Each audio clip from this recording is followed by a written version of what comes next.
Mrs Somerfield, you've judged the Pup of the Year final for the first time, having been involved with it for many years, in fact since the beginning. Can you tell me a little bit about the start of Pup of the Year? Yes, it was envisaged, I understand, in Catherine Sutton's sitting room. She'd invited the Dangerfields. Stanley was one of our top judges and commentators at the time, and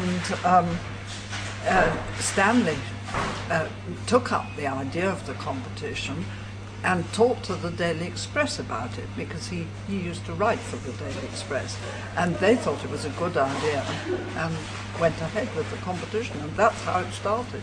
And it developed on from there. Daily Express fell away and new sponsors came in. Yes, well, the Daily Express, Spillers joined the Daily Express, and I think they did about 3 years together, and then I don't know why Spillers dropped out, but they did. Well, then the Daily Express decided to move on to other things, and so they stopped their sponsorship. And at that stage, I thought it would be bad if the competition, which was already such a success and much enjoyed and loved among dog people, if it stopped. So I spoke to Catherine Sutton and said how much I'd like Dog World to be involved, and she said go for it. And so I did. I was pleased to have the support of Dog World Board, but I have to say that I went after it first. But the first person I did ring was John Delap of Spillers, who had been involved earlier, and they and he said immediately, yes, we'd love to do that, and that's how we became involved. And the rest is history. It's become a phenomenal... The rest is history, yes. And we, of course, Spillers, we've used different brand names for the competition, but they were also taken over, I think, by BP, and then later, of course, by Purina. Excellent. The enthusiasm for the competition has been throughout, from all those firms and all the people involved.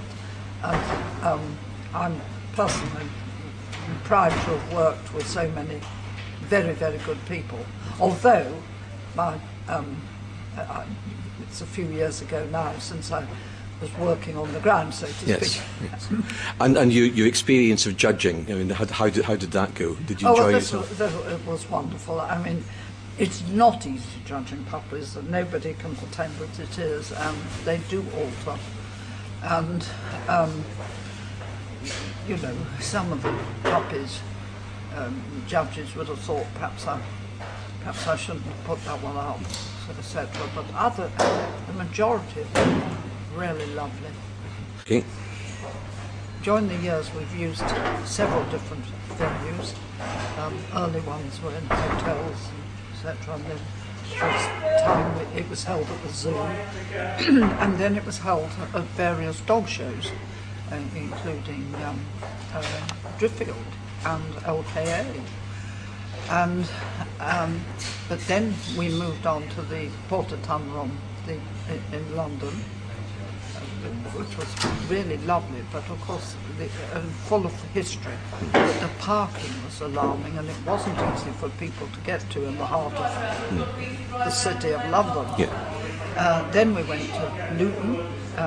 Purina took us to Luton, and very nice that was too, and again had quite a lot of history attached to it. But I think that this place, they're holding the first Pup of the Year final here, I think it takes a lot of beating. I think it's very, very nice, because it's got the hotel and sleeping accommodation attached to it, and it's got ideal rooms.